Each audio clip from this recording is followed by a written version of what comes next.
Hello दोस्तों, नमस्कार। स्वागत है आप सबके अपने YouTube channel history life style पर। दोस्तों, आज हम लोग भारत के संविधान एवं राज्य व्यवस्था के अंतर्गत आज मौलिक अधिकार के ऊपर वीडियो को प्रस्तुत कर रहे हैं, जो हमारे संविधान का एक महत्वपूर्ण भाग है और वनडे एग्ज़ाम में यह बहुत ही बार पूछा गया है और आगामी जितने भी एग्ज़ाम होंगे उसमें ज़रूर पूछा जाएगा। तो आज हम लोग मौलिक अधिकार के ऊपर चर्चा करेंगे। आशा है कि आप सबको ये वीडियो बहुत पसंद आएगा। तो चलते हैं आज अपने इस नए वीडियो पर।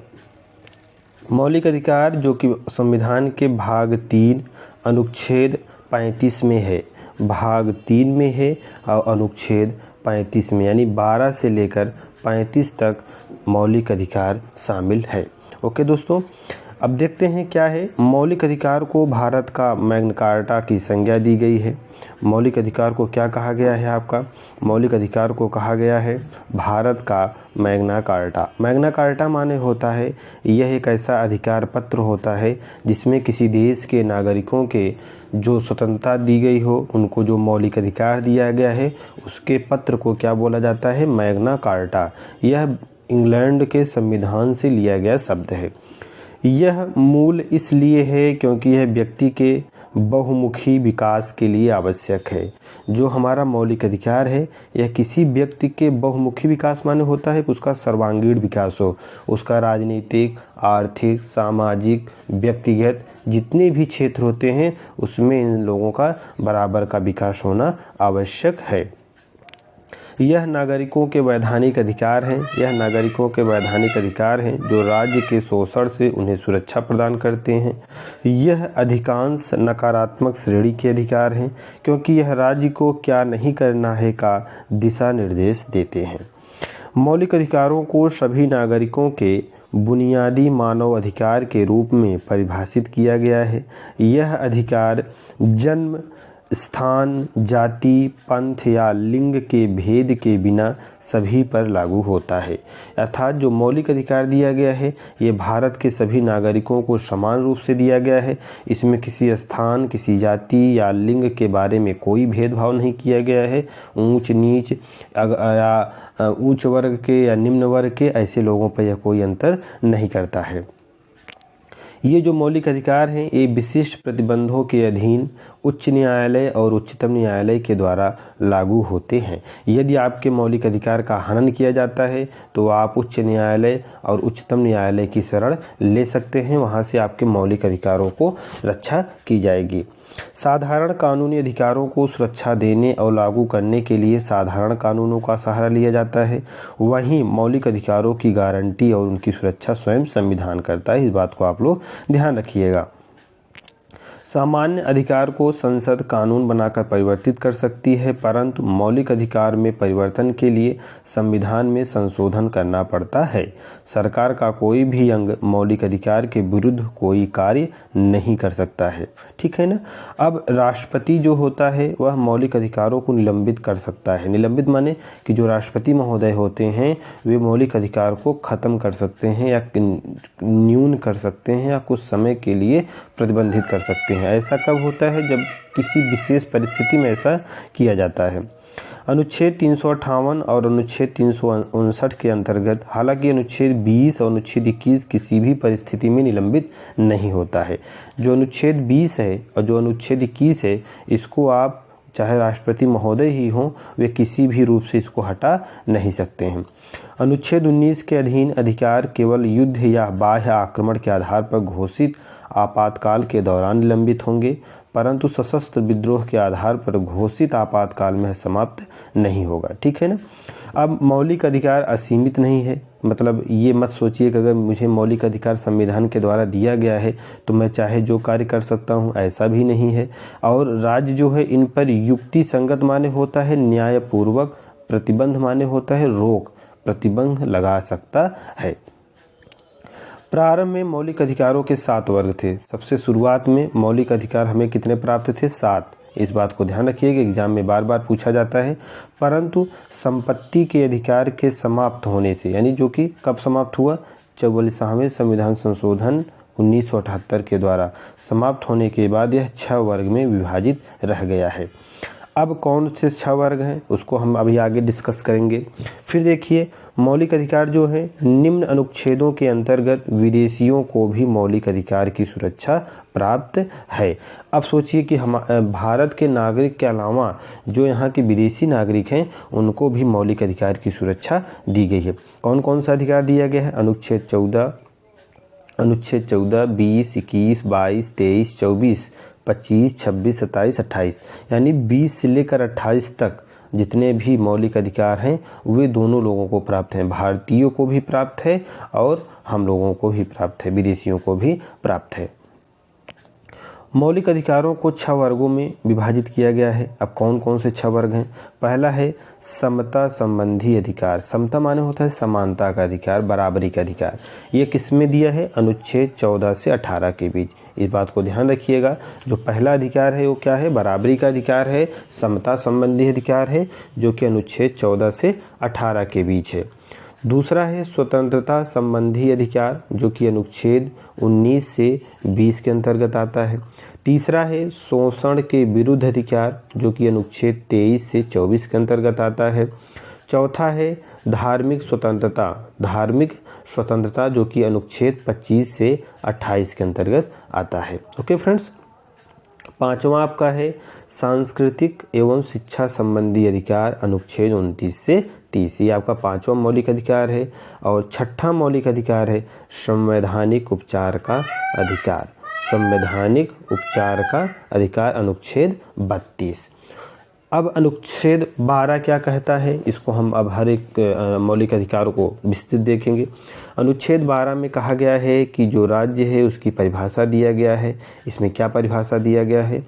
इसके अधीन केंद्र सरकार और संसद, राज्य सरकार और राज्य विधानमंडल, स्थानीय निकाय जैसे पंचायत और नगर पालिका और वैधानिक प्राधिकरण जैसे भेल, LIC आदि आते हैं।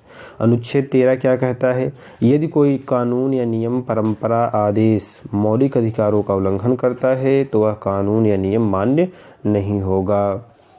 अनुच्छेद 14 विधि के समक्ष समता और विधि का समान संरक्षण, यानी विधि माने होता है कानून। कानून की नज़र में सभी समान हैं और सभी को समान रूप से अधिकार दिया गया है। ये किसमें लिखा गया है? अनुच्छेद 14 में। अगला है भारत की सीमाओं के अंदर सभी व्यक्ति को कानून के समान संरक्षण प्रदान किया गया है, केवल शत्रु देश के नागरिकों को छोड़कर। अनुच्छेद 361 के तहत राष्ट्रपति और राज्यपाल के विरुद्ध पद पर रहते हुए कोई भी मुकदमा दर्ज नहीं होगा। इस बात को भी ध्यान रखिएगा।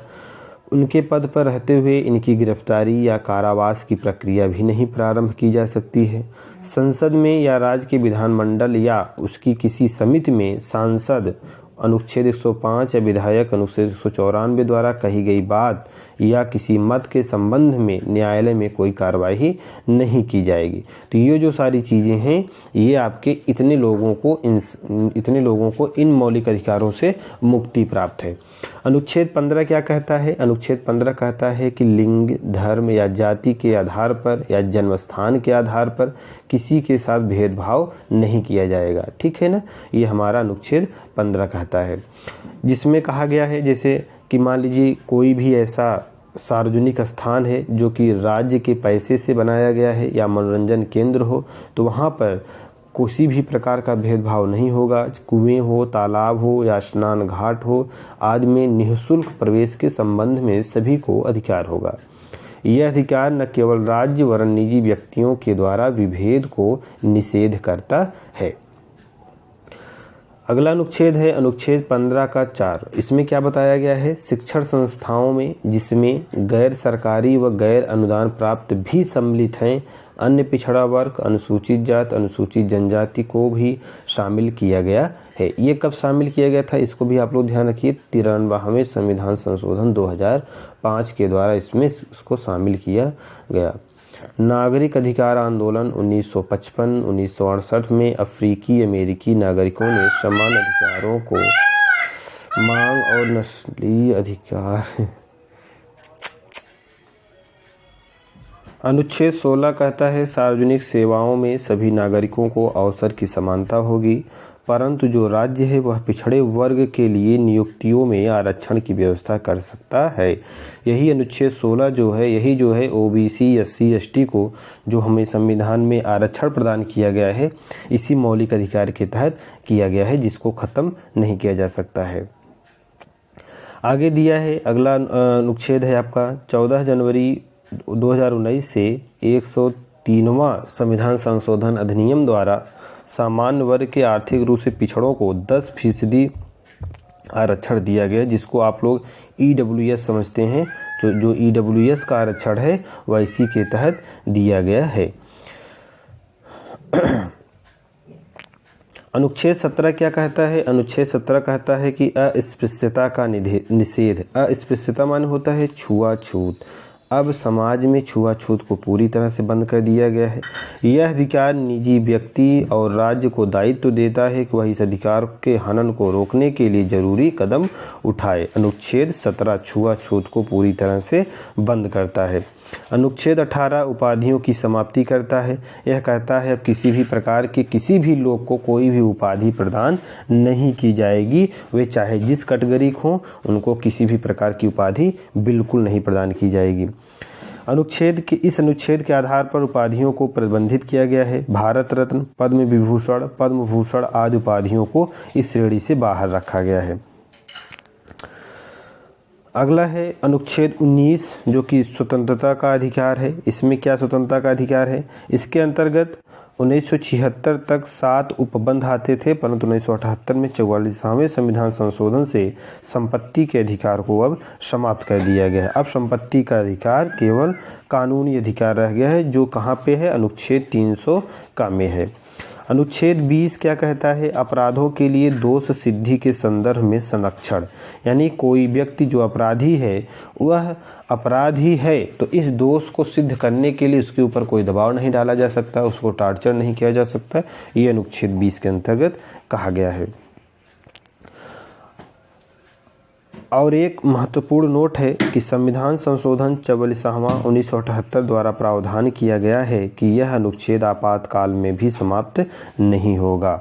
अनुच्छेद 21 क्या कहता है? प्राण एवं व्यक्तित्व स्वतंत्रता। व्यक्तित्व माने होता है व्यक्तिगत स्वतंत्रता।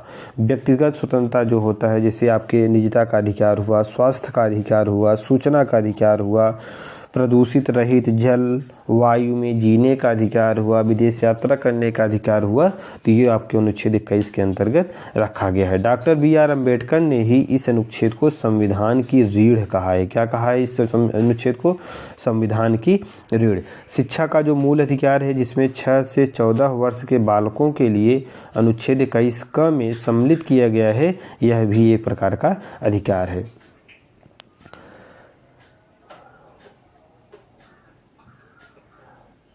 अनुच्छेद 22 गिरफ्तारी एवं निरोध से संरक्षण प्रदान करता है। इसमें क्या होता है कि किसी भी जज के सम्मुख 24 घंटे में पेश होने का अधिकार है। ठीक है, ये DK बासु का दिशा निर्देश है। DK बासु जो कि पूर्व में DGP थे, उन्होंने इस निर्देश को जारी किया था। अतः यदि किसी व्यक्ति द्वारा भविष्य में अपराध किए जाने की शंका के आधार पर उसे हिरासत में लिया जाता है तो उसे निवारक नज़रबंदी कहा जाता है, जैसे रासुका, राष्ट्रीय सुरक्षा कानून। अनुच्छेद 23 कहता है कि बेगार एवं बलात् श्रम तथा मानव के क्रय विक्रय पर अब रोक लगाई जाएगी। जो दास व्यापार होता है, जो लोग अपने यहाँ अन्य गरीब लोगों को बंधुआ मजदूर बना के रखते हैं, तो ऐसा अगर वो पाया जाता है तो उनके खिलाफ दंड दिया जाएगा। अनुच्छेद 24 कहता है कि बाल श्रम का निषेध। बाल श्रम माने क्या होता है कि जो 6 से 14 साल के बच्चे हैं, इससे कम उम्र के बच्चों को किसी भी प्रकार का काम नहीं कराया जाएगा, चाहे वह किसी भी प्रकार का कार्य हो। इसमें क्या है, किसी फैक्ट्री हो, खान हो अथवा किसी अन्य गतिविधि जिसमें बच्चों को नुकसान पहुंचने की संभावना है, उसमें इन लोगों को नहीं किया जाएगा। अनुच्छेद 25 कहता है धार्मिक स्वतंत्रता व अंतःकरण की स्वतंत्रता है। इसके अंतर्गत मनाने का अधिकार, आचरण का अधिकार, प्रसार का अधिकार है, परंतु धर्म परिवर्तन का अधिकार नहीं है। अनुच्छेद 26 कहता है कि धार्मिक कार्यों के प्रबंध की स्वतंत्रता। यह धार्मिक संप्रदाय या इसकी शाखाओं को अधिकार प्रदान करता है कि अनुच्छेद 27 धर्म की अभिवृद्धि के विकास के लिए कर की अदायगी से स्वतंत्रता है। अनुच्छेद 28 क्या कहता है? कुछ शिक्षा संस्थाओं में धार्मिक शिक्षा या धार्मिक उपासना की छूट दी जाती है। अनुच्छेद 29 कहता है कि अल्पसंख्यक वर्गों के हितों के संरक्षण किया जाएगा। जो हमारे यहाँ के अल्पसंख्यक हैं, जैसे हिंदू हुए, जैन, पारसी, ईसाई, मुस्लिम, तो ये हमारे यहाँ अल्पसंख्यक कैटेगरी में रखे गए हैं। तो अल्पसंख्यकों के हितों को कोई नुकसान न पहुँचे, इसके लिए अनुच्छेद 29 में विशेष व्यवस्था किया गया है। अनुच्छेद 30 में अल्पसंख्यकों को शिक्षण एवं संस्थानों की स्थापना और प्रशासन करने का अधिकार दिया गया है। अनुच्छेद 31 क्या कहता है? संपत्ति का अधिकार है। ये क्या है? आपके संपत्ति का अधिकार, लेकिन इसी को ख़त्म कर दिया गया है। कब ख़त्म किया गया था इसको? 44वें संविधान संशोधन 1978 से इस अधिकार को समाप्त किया गया और इसी संविधान संशोधन से अनुच्छेद 19A को भी समाप्त कर दिया गया था। अनुच्छेद 32, इसे हम बोलते हैं संवैधानिक उपचारों का अधिकार, यानी आपके किसी भी मौलिक अधिकार का यदि हनन हो रहा है तो आप अनुच्छेद 32 के द्वारा सुप्रीम कोर्ट या हाई कोर्ट में अर्जी दाखिल कर सकते हैं और उसके खिलाफ सरकार के विरुद्ध मुकदमा लड़ सकते हैं। डॉक्टर भीमराव अंबेडकर ने इसे संविधान की आत्मा और हृदय कहा है। इस बात को ध्यान रखिएगा, ये एग्जाम में पूछा जाता है कि आत्मा और हृदय संविधान के किस अनुच्छेद को कहा गया है? तो अनुच्छेद 32 को कहा गया है। यानी अनुच्छेद 32 के अंतर्गत केवल मूल अधिकारों की ही गारंटी दी गई है, अन्य अधिकारों की नहीं। मौलिक अधिकारों के हनन होने पर उच्चतम न्यायालय को लेख जारी करने का अधिकार है। 5 लेख जारी किए जाते हैं। उच्चतम न्यायालय और उच्च न्यायालय उपरोक्त अनुच्छेदों के तहत जनहित याचिका PIL, जिसको मैंने पीछे के वीडियो में बताया है, पर सुनवाई करती हैं। मौलिक अधिकारों के विपरीत यदि किसी व्यक्ति के कानूनी अधिकार का उल्लंघन होता है तो वह सामान्य अदालत में जा सकता है। तो ये थे आज के हमारे कुछ ऐसे मौलिक अधिकारों के बारे में विस्तृत उल्लेख जिसको हमने वीडियो में शामिल किया। तो आशा करते हैं वीडियो ज़रूर पसंद आया होगा। तो अगर वीडियो पसंद आया है तो चैनल को सब्सक्राइब करिए, लाइक करिए, शेयर करिए। मिलते हैं अगले वीडियो में, तब तक के लिए नमस्कार, धन्यवाद।